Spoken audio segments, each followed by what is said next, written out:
2부 주제는 뭡니까? 네, 지금 현재 물가 상승률이 장난 아니다. 네. 소위 말하는 월급 빼고 다 올라가는 시대다. 건자재들도 미친 듯이 올라가고 있어요. 재개발, 재건축 사업 현장들 보다 보면 이 공사비 때문에 싸움이 정말 많습니다. 저는 근본적으로 이 분양가 상한제를 폐지해야 된다. 정 폐지를 못한다라고 하면 완화라도 현실성 있게 해야 된다라고 보고 있는데 이 주제에 대해서 한번 설명해 보려고 합니다. 분양가 상한제를 본격적으로 말하기 앞서서 네. 이슈 하나를 얘기해 드릴까 해요. 네. 매일같이 뉴스가 쏟아지는 둔촌주공입니다. 대출 만기 8월달 이거 어떻게 해결할 것이냐 뭐 네. 이런 내용들도 많고요. 아이고. 이거가 정말 네. 한숨밖에 안 나오는 상황인데 시공단이랑 조합이랑 네. 너무 팽팽하게 맞서고 있다 보니까 뭐 그렇죠. 누가 잘하고 잘못하고를 떠나서 일단은 피해가 확정이 된 상태거든요. 네. 공사가 멈춰버렸잖아요. 근데 이 부분에 대해서는 자세하게 설명 안 할 겁니다. 일종의 뭐 투미TV에서도 설명 영상도 있을 거고 빠숑님도 그렇죠. 다뤄주신 걸로 알고 있고 네. 여러 영상들이 많으니까 음. 여러분들이 이거는 쭉 알아보고 잘 판단해 보시면 좋을 것 같은데 네. 근데 사실 이 둔촌주공 같은 경우는 미리 말씀드리자면 분양가 상한제 때문에 터진 거는 아니에요. 근데 분양가 상한제가 저는 원인 중에 하나라고 보고 있습니다. 둔촌주공 같은 경우 간략하게만 말해 보도록 하자면 좋습니다. 공사비를 2조 6천억 원으로 계약을 했었었는데 근데 나중에 2019년도 12월 달에 3조 2천억 원으로 약 5,600억 원을 증액을 하게 됐습니다. 네네. 조합 측의 입장 같은 경우는 전 조합 집행부에서 전 네. 조합장이 날치기로 터무니없게 통과시킨 거다. 애초에 이거 공사 계약 무효다라고 주장하고 있는 거고. 퇴임하는 날 사인하고 퇴임했어요. 그쵸. 좀 의심스럽긴 하죠. 네. 저도 이해는 합니다. 네. 시공사업단 입장에게 적법하다. 음. 결국 이해관계라는 게 정말 치열해요. 첨예하고. 조합원들 입장에서는 뭔가 지저분한 게 보여도 에휴, 일단 좋은 게 좋은 거라고 그냥 또 이걸 뭐 없고 뭐 하고 하기보다는 그냥 가자라고 하는 경우도 정말 많거든요. 속도가 중요하다. 그냥 분양 우리가 크게 손해 보는 거 아니면 그냥 가자라고 하는 경우들 많아요. 근데 둔촌주공은 왜 이렇게 강대강으로 갔을까에 대해서는 분양가 때문이라고 보고 있어요. 그렇죠. 이렇게 공사비를 5,600억을 증액했다 하더라도 처음에는 그냥 넘어갔었어요. 일반 분양도 이렇게 높게 하게 되면 그렇죠. 조합원들의 피해는 없습니다 라고 했었었는데 허그에서 분양보증심사 결과 가격대를 갖다 막 후려치다 보니까 그리고 이 금액은 받아들일 수 없다 하면서 이 비대위가 나타나가지고 전 조합장 갈아엎고 뭐 이렇게 가진 건 거죠. 허그 분양보증 가격이 얼마였길래 그러냐.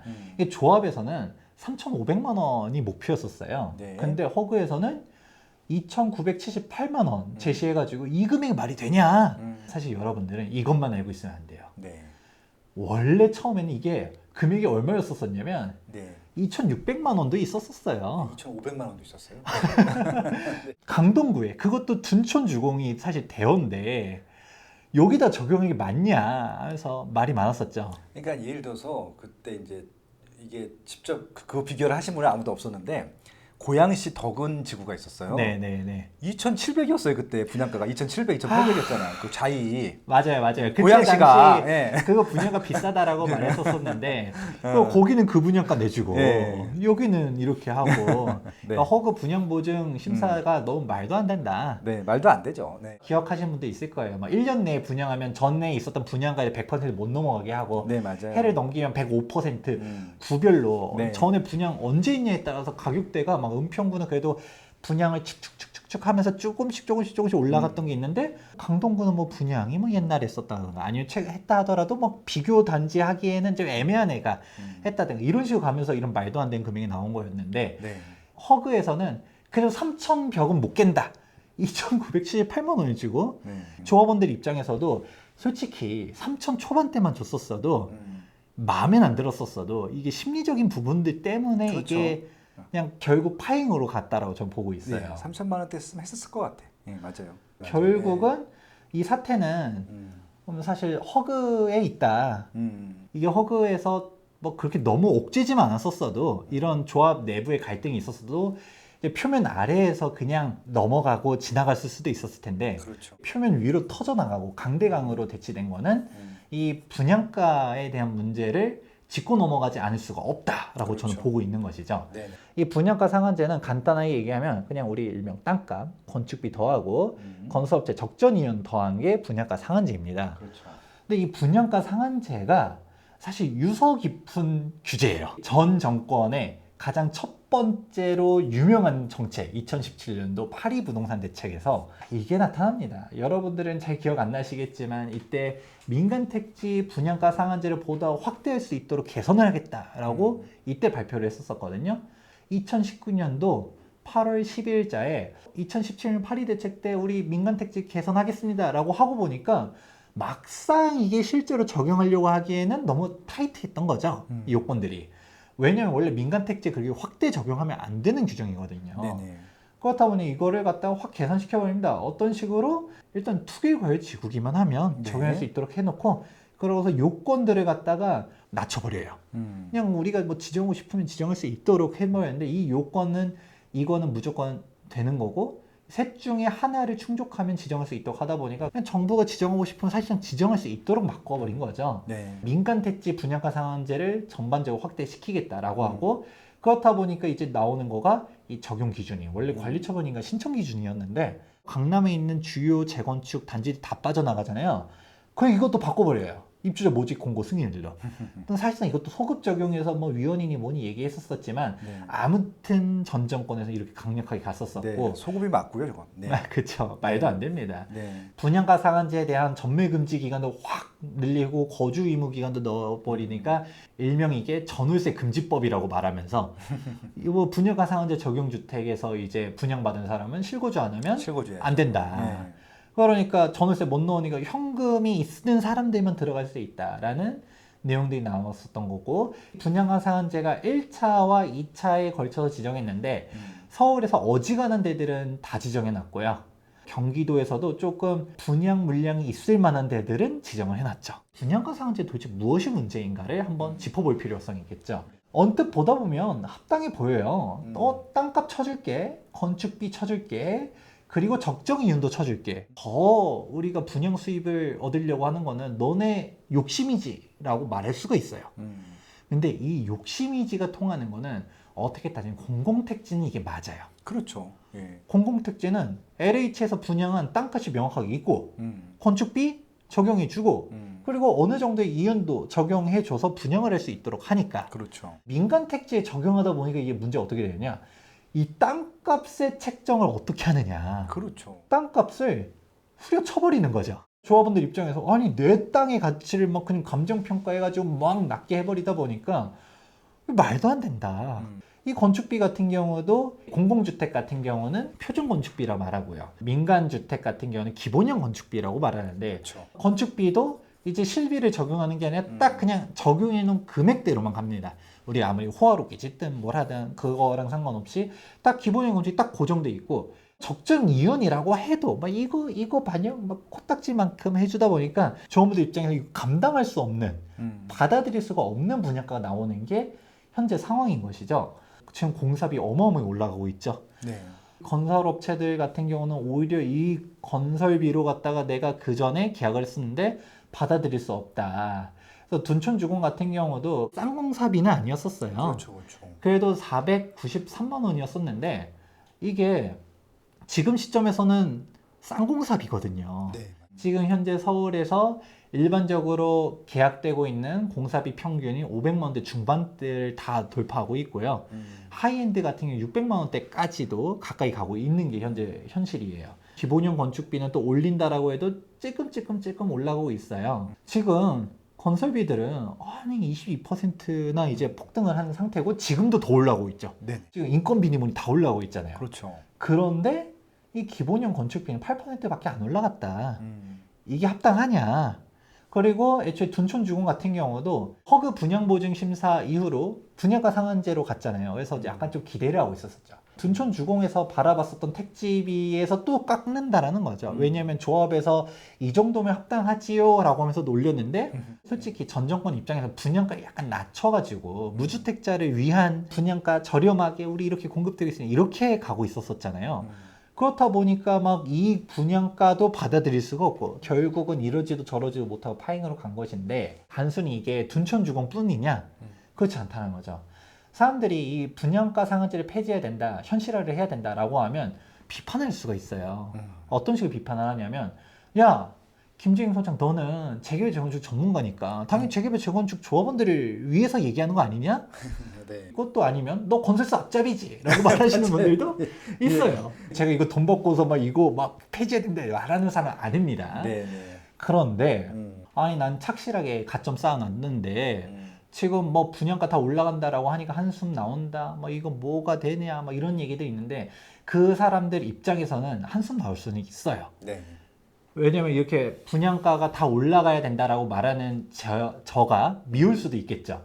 근데 이게 분양가 수입을 낮췄다라고 하면 이게 어딘가에선 폭탄이 터진다라는 거죠. 그렇죠, 그렇죠. 수입이 낮아졌으면 이 비용을 누가 떠안을까요?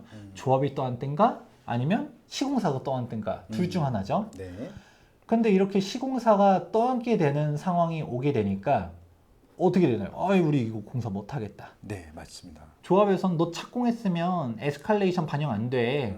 공사에 더 못 올려줘. 니네가 알아서 해. 계약대로 해. 또 하청에서는 어떻게 움직일까요?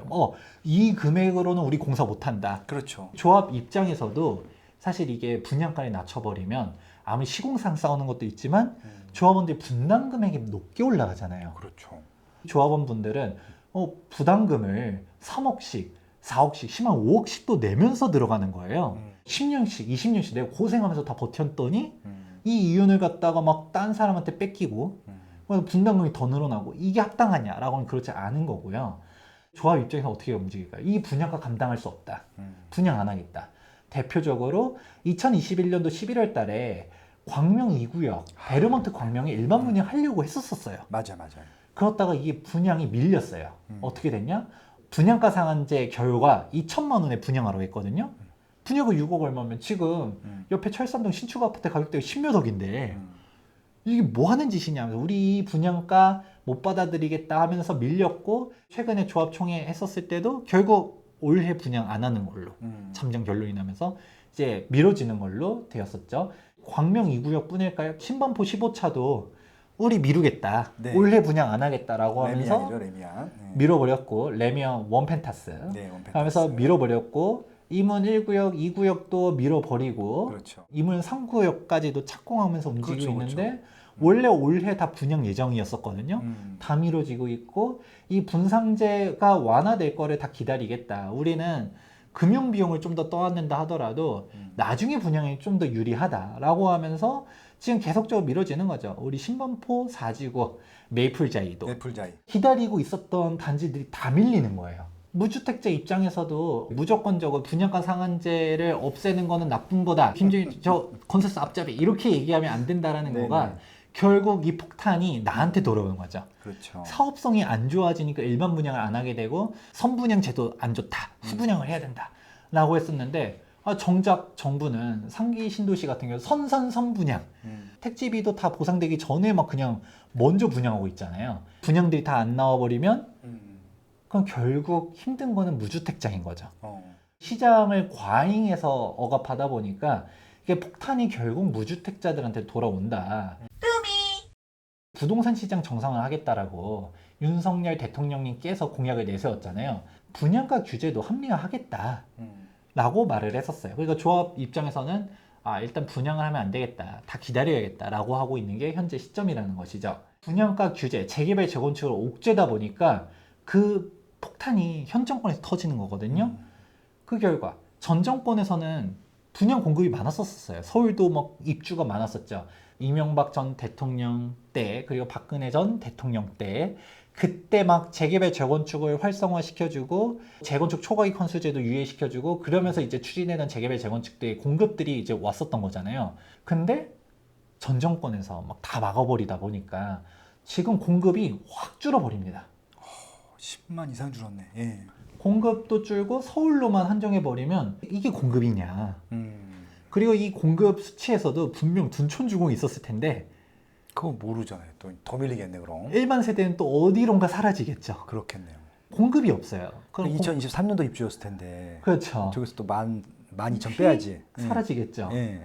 그렇다 보니까 이거를 도대체 어떻게 감당할 것이냐. 일반 분양들도 계속적으로 줄고 있는 게 현실인 건데 그런 재개발 재건축을 활성화시키려면 사업성을 늘려줘야 된다. 공사비만 더 늘어나고 이거 공사 못해 라고 해버리면 진행이 안 될 거잖아요. 조합원들 보고 피해를 야 너네가 다 떠안아, 야 너 건설사들 돈이 많지, 너네가 다 떠안아, 이게 아니라 현실적으로 사업을 할 수 있도록 해줘야 된다라는 것이고요. 2022년도는 분양 절벽이 온다라고 보고 있어요. 와.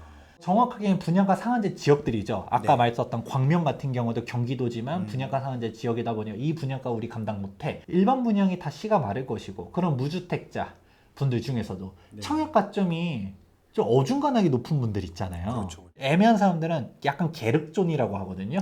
계륵전. 어디라도 넣어야겠다라고 이제는 판단할 수도 있죠. 둔촌주공을 그렇죠. 기다렸는데 둔촌주공이 파행돼서 다른 데 그때 미아 상구요. 폴라리스 미아라도 넣었어야 됐을 걸 이라고 폴라리스, 생각할 폴라리스. 텐데, 네네. 근데 그 미아도 25평 이상은 뭐 50점대, 60점대 다 넘어가거든요. 그렇죠, 그렇죠. 그렇기 때문에 만만치 않았습니다. 무주택자분들이 어떻게 움직여야 될까? 분양가 올라갈 거는 눈에 보이는 거고 차라리 집을 사야 될까? 분양가를 올려야 돼. 조합원들 수입을 높이기 위해서 하는 게 아니라 지금 원자재가 다 올라오고 있다. 여러분들 보셨을 거예요. 성남에서 시공사 설명회를 했었는데 그때 당시 조합에서 제시한 분양가가 495만 원 이하로 해라 라고 했었거든요. 그러니까 메이저 시공사들이 다 참여를 안 했어요. 수주에도 적자기 때문에 안 한다라는 거죠. 즉 사업이 정상적으로 진행되려고 하면 이런 분양가 규제를 합리화할 필요성이 있는 것이고, 분양가를 합리화해서 시장에 맡겨야 된다. 이 시장에서 분양가가 비싸다고 생각하면 미분양이 터질 거고요. 그걸 할인 그렇죠. 분양할 것이고, 사업성이 안 나면 재건축 재개발을 안 할 것이고, 네. 결국 서울에 아파트 공급을 하려면 재건축밖에 없는 상황 속에서 이 분양가 상한제 합리화가 필요하다가 오늘 영상의 결론입니다. 전 시장이 제일 똑똑하다고 생각하고 있고 소비자들이 제일 똑똑하잖아요. 이게 말도 안 되는 가격이면 분양 안 받거든요. 아무리 입지가 좋고 아무리 상품이 좋아도. 근데 이게 국민들을 못 믿는 것 같아요. 그러니까 이 국민들은 정치하시는 분들을 믿으려고 하는데 정치하시는 분들은 국민을 정작 못 믿고 있어서 이 신뢰관계가 깨지지 않았나 그런 생각이 들기도 합니다. 분양가 상한제로 해서 분양가를 누르는 것도 좋아요. 좋은데 그럼 기존 아파트 시세가 내려와야 되잖아요. 그것도 안 내려오고 분양가는 이제 입주할 때쯤 아주 떡상이 되어 있고, 그럼 그렇게 올라갈 것들 결국은 그 분양을 받은 사람들 이외에는 모두 다 피해자가 될 수밖에 없는, 분양 받는 사람조차고 정책을 만드는 건 아니라고 생각을 하거든요. 그래서 지금 오늘 굉장히 핵심적인 내용들을 잘 짚어주신 것 같고 그것도 논리적으로 하나씩 다 짚어주셨던 것 같습니다. 부동산이 솔직히 이렇게 많이 올라간 거는 저도 문제라고 생각하긴 해요. 네, 근데 거품이 아니게 되는 상황이 오고 있는 거죠. 그게 제일 걱정이죠. 네, 그렇다 보니까 저는 항상 말해드리는 표현 중 하나가 각자 도생이라고 말합니다. 진보 보수를 떠나서 여러분들의 가정의 평화를 위해서 어떤 식으로 행동해야 되는지 제 영상을 통해서 많은 도움 되었길 바랍니다. 오늘 나오셔서 너무 감사하고요. 네, 야, 또 다음 달이 또 기대됩니다. 6월 달에 또 지방선거 끝나고 네. 시장이 또 살짝 바뀔 것 같기도 하니까 그때는 지방선거 끝난 다음에 또 이야기를 또 나눠보도록 하겠습니다. 건강하시고요. 감사합니다. 네, 감사합니다. 고맙습니다.